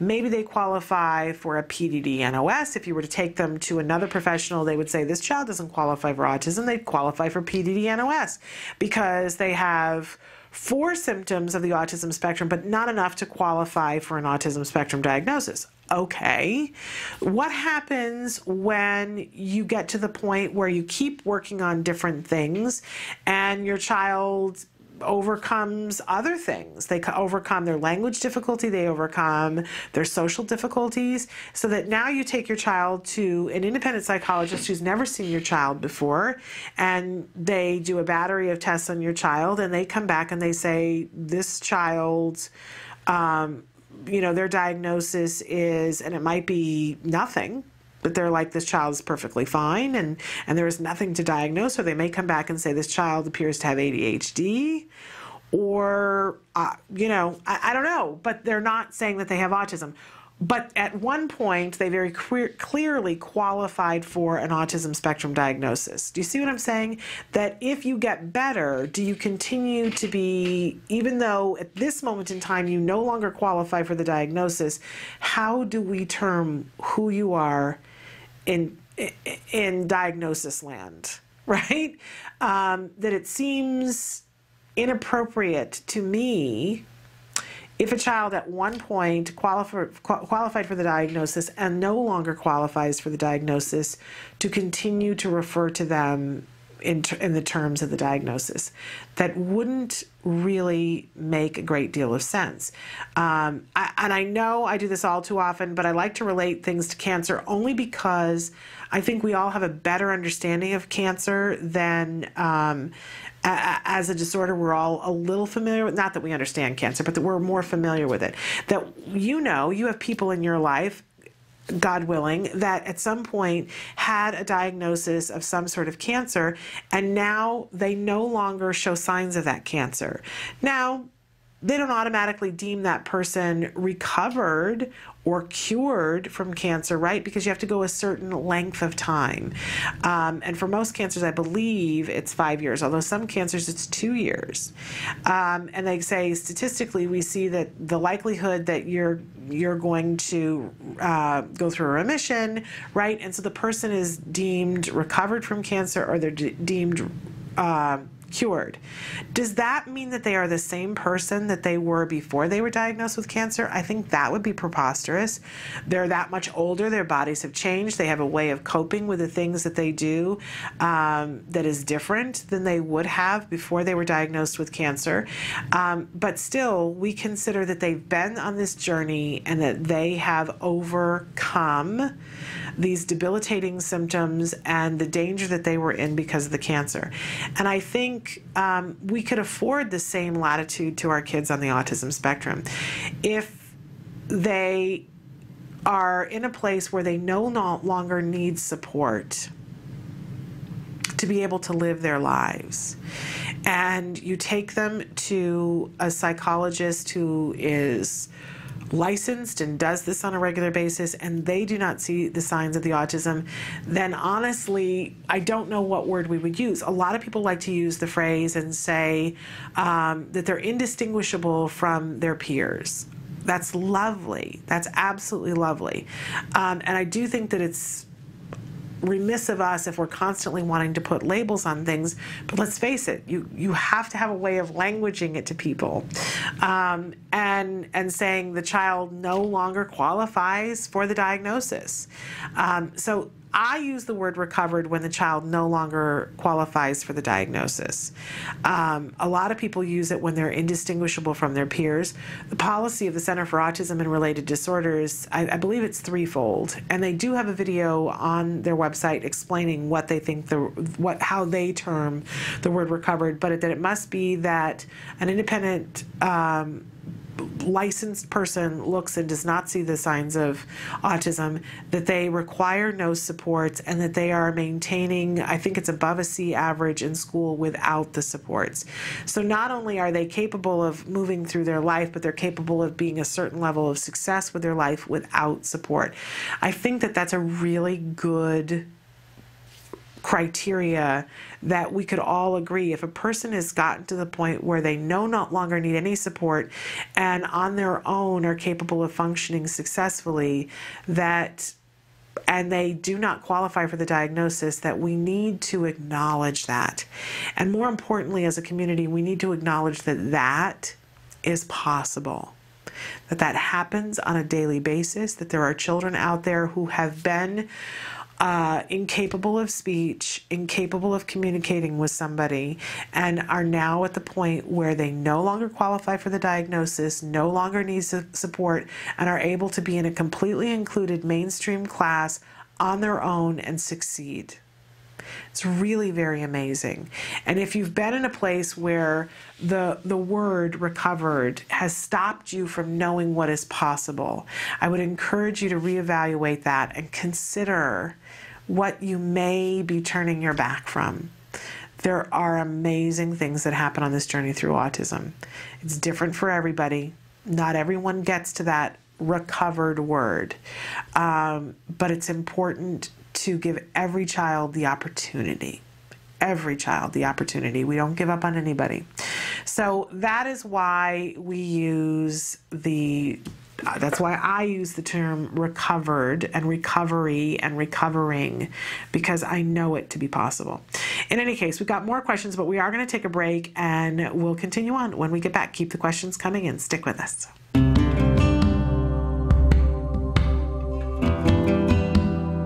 Hi, I'm Bryce Myler, and I'm the Contracts Director for the Center for Autism and Related Disorders. I've been here for about 5 years. CARD has several employees with many years of insurance experience, dealing with insurance, dealing with pre-authorizations, dealing with discovering whether there's coverage or not. So we have more experience than any ABA provider that I've ever come across. So for a prospective client, somebody that may be interested in, ABA therapy and what CARD has to offer, we have a special 800 number, and you call that number. They will talk to you about what we have to offer, how ABA works. He'll ask you for the front and back of your ID card, and then we check to see if you do or do not have coverage. If you have coverage for ABA therapy, we try to do whatever we can to set it up where we can bill for you and you don't have to fight with the insurance company every month to get your claims paid. For California residents, we recently did a series of insurance trainings all over the state, and you can click on the link below to watch pretty much the full presentation. It has a lot of information, how you can get your insurance company to comply with what they're supposed to do, understanding the networks, and many other valuable pieces of information.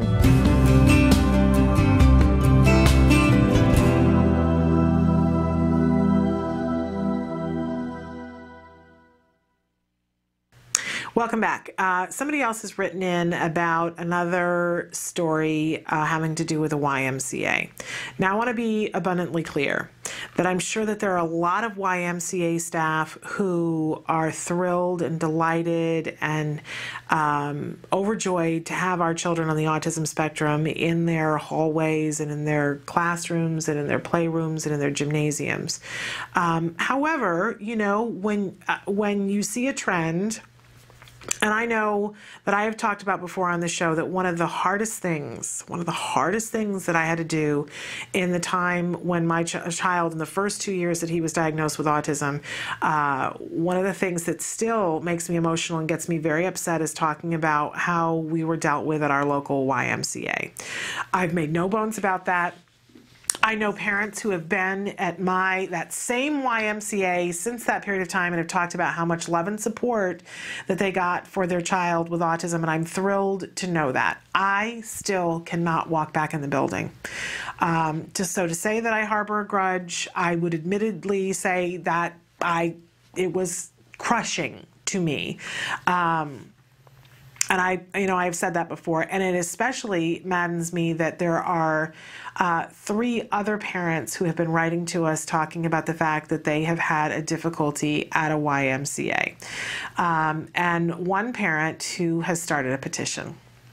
And so I want to take a minute to do a shout out to the YMCA and to do a shout out to all of our parents to sign the petition to let the YMCA know that there are individuals who are working for them that need to be brought into the light of the fact that our children are important. They are individual and they should not be discriminated against because, in my opinion, in some cases, that is what's happening. And I speak from a place of truth that it is my opinion that that is what happened to my family and my child many years ago at a YMCA. So this petition is on change.org, and the petition title is YMCA Stop Discriminating Against Children with Autism and Other Disabilities. And it is written by a mom who actually contacted me about this.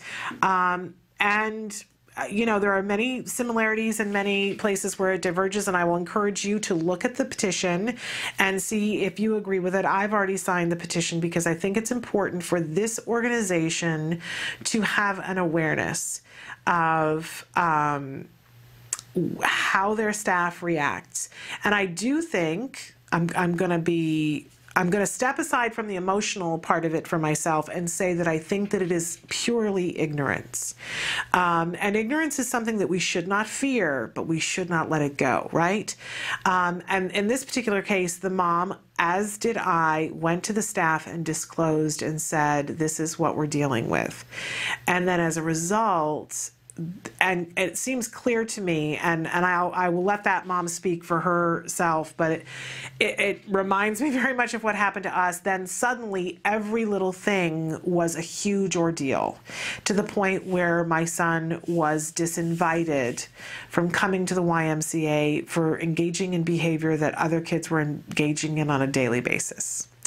And I, at that time, talked to the YMCA director and said, I feel that you're discriminating against my child, and was told that they weren't equipped. Can I tell you, even today, that takes my breath away.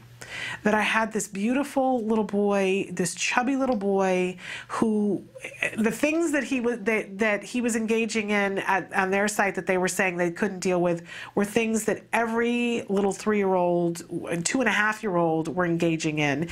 And for them to say to me, we are not equipped to deal with him, was just personally devastating to me. And I remembered saying, but what are you saying? I'm telling you that he has a disability, and you're saying you can't make accommodations and work with or learn something new? And they said, we just can't. And I said, if this were my child who were coming in a wheelchair, would you say the same thing? And I was told, shockingly, yes. We would tell your child that we're not equipped to deal with the wheelchair. And I said, honestly, you wouldn't build a ramp? You wouldn't learn how to deal with a child in a wheelchair? Seriously?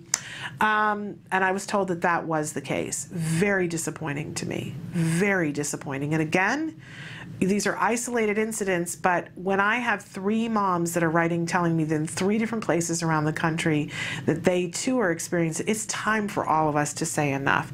So I want to encourage you to go to change.org, put in YMCA autism discrimination. It'll come up. I just did that. Sign the petition. They have 6,266 supporters, and they need to get a response from the YMCA about what they are going to do to train their staff about dealing with children who are differently abled. And, you know, I hate to throw down with this, but I don't particularly, you know, use this forum to talk about religion, but I am somebody who considers myself Christian. And yet, when we were in our hour of need, the people who helped us were the Jewish Free Loan Association, and the people who shunned us were the YMCA. And I believe that the C in that stands for Christian. So, you know, might be time for a policy change and to learn something new and to be accepting of individuals who come who have different abilities. I'm going to beg the YMCA to please clean this up. Our children are begging you. And I hope that you will sign the petition. We're going to take a break and we're going to come back with more of your questions. Stick with us. Monica Holloway is a critically acclaimed author, speaker, and activist. She is also an autism mom. Her son Wills was diagnosed with autism at the age of 3. Now, at the age of 15, Wills is a high school freshman, attending a mainstream school. I'm in a brand new school. I'm in a great school that I love, and I'm really happy there. I made friends pretty quickly on the first day, and something interesting happened to me on the first day. Tell me. We were doing an art project with fabric markers, and there was a little label on it that said squeeze for best results. Okay. And so I squeezed it and it exploded all over the people at my table. Oh no! And we were all covered in little blue dots. I asked Wills how he describes autism to people. I say that I have Asperger's syndrome, which is a slight form of autism. It doesn't make you any different. It really doesn't. It's just there, and it just kind of makes you who you are. I asked Wills what he thought of the Sandy Hook shooter's actions being linked to autism. Please, just don't be scared of autism. If somebody has autism, don't be scared of them. Chances are they're not violent. They're just like you or me. Monica is a proud mom with good cause. I asked her to describe Wills in 5 words. Generous, curious, funny, sensitive, loving. We had a chance to talk about the Sandy Hook massacre and how Monica heard the news.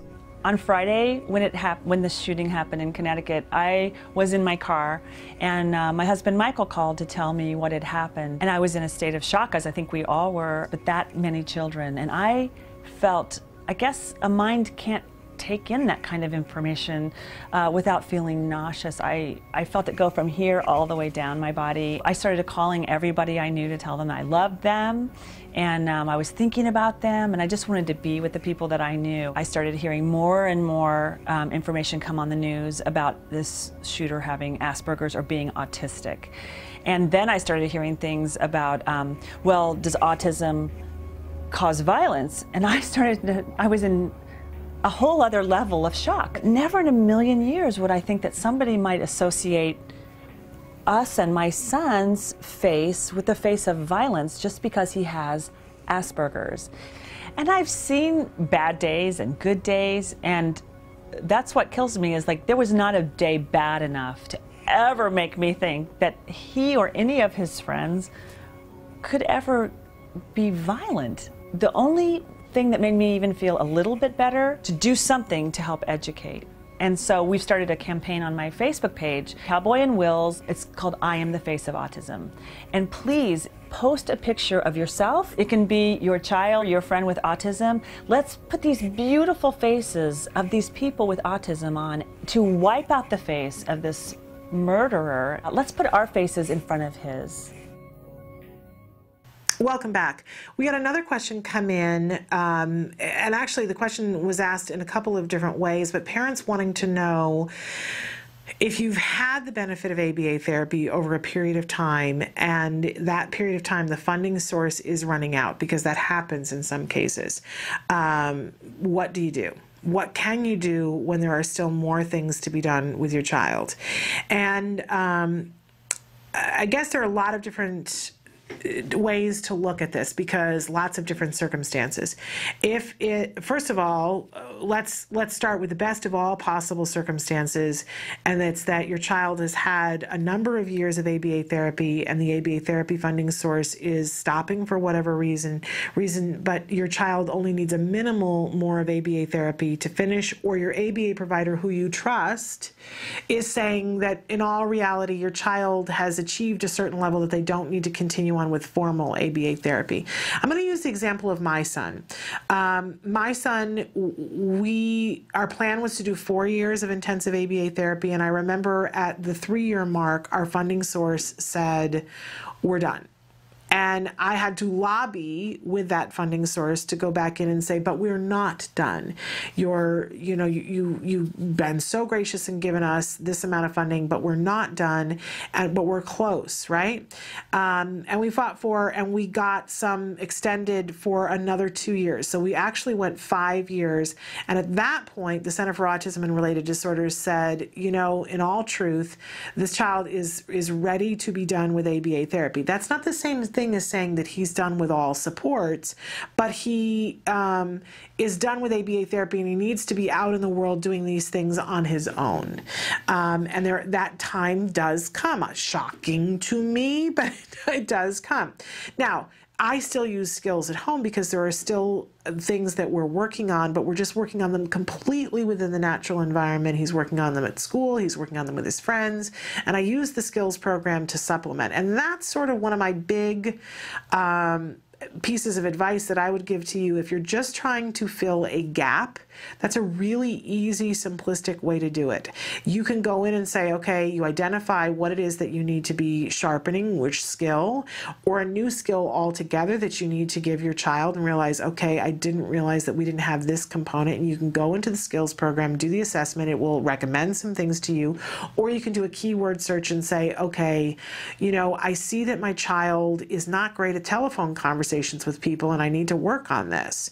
So instead of trying to reinvent the wheel, which I'm ever so fond of not doing, I can go into the skills program and I can find the lessons on talking on the phone, and I can pick and choose which lessons I think are appropriate to start with, or I can do the assessment and it can tell me which lessons might be appropriate to start with, and it'll give me teaching tips so that I know how to do that. Now, if you're needing, and that's if you're just needing a little bit here and a little bit there. And of course, there are other services too, like I can put him in a social skills group when we're at that point, right? But I can put him, if I don't want to do that, and I want to put him in the Boy Scouts, where he's working on those social skills in an environment in which it's productive. So it depends on where your child is.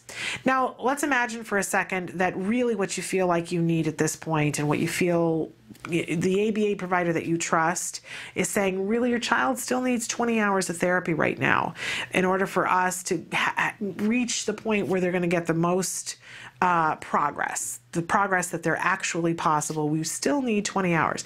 20 hours is a lot for a parent by themselves to fill in, especially if it's only one parent. That's a pretty big time constraint. And if you need 20 hours, and different experts I think would tell you different things, but I would guess that, especially working towards generalization, they're going to make a suggestion that there be other people that work with you.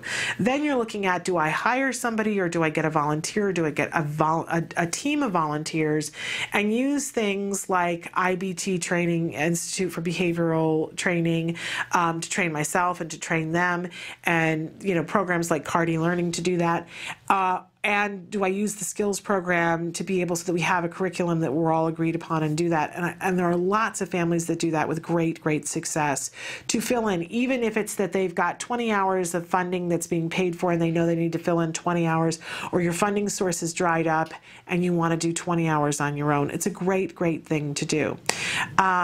Of course, I would encourage you, there are always the possibility of more grants to do GAP, and depending on the state that you live in, there is the possibility that there is GAP insurance right now. For instance, if you live in the state of California and you do not, the insurance law has been passed, but you don't qualify, you're not able to get the insurance, but we know that California has already determined that they are going to include ABA and the behavioral health services of the Obamacare that will take effect on January 1st of next year. So if I was a parent who was wanting to take advantage of that, I'm looking at, I've got basically 10 months left before that kicks in. But there are some insurances that you can buy right now that are gap insurances that will get you from today till then.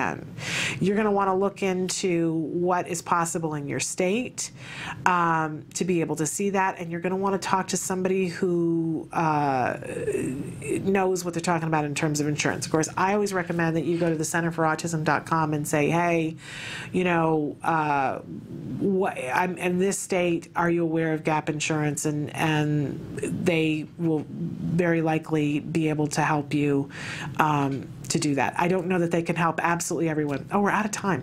But in any case, you could ask them to see if they're able to help you and give you that information, and also encourage you to go to autismvotes.org. Emily's going to cycle through some of the ways you can get in touch with us.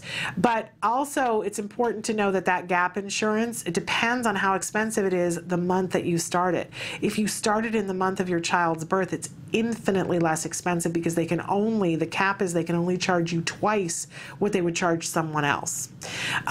So really important that you know your stuff insurance-wise. Do check out autismvotes.org to get more information about insurance in your state. And then I want to encourage you to check out Tuesday's Treasures on italk.org to find out if there's a grant that you can apply for. We're out of time, but we will be back tomorrow with Dr. Doreen Grampeche. If you have questions, start writing them in right now, and then we will also be here tomorrow with Let's Talk Autism with Shannon and Nancy. I will be back tomorrow. Until then, please give your kiddos a hug from me. Bye-bye for now.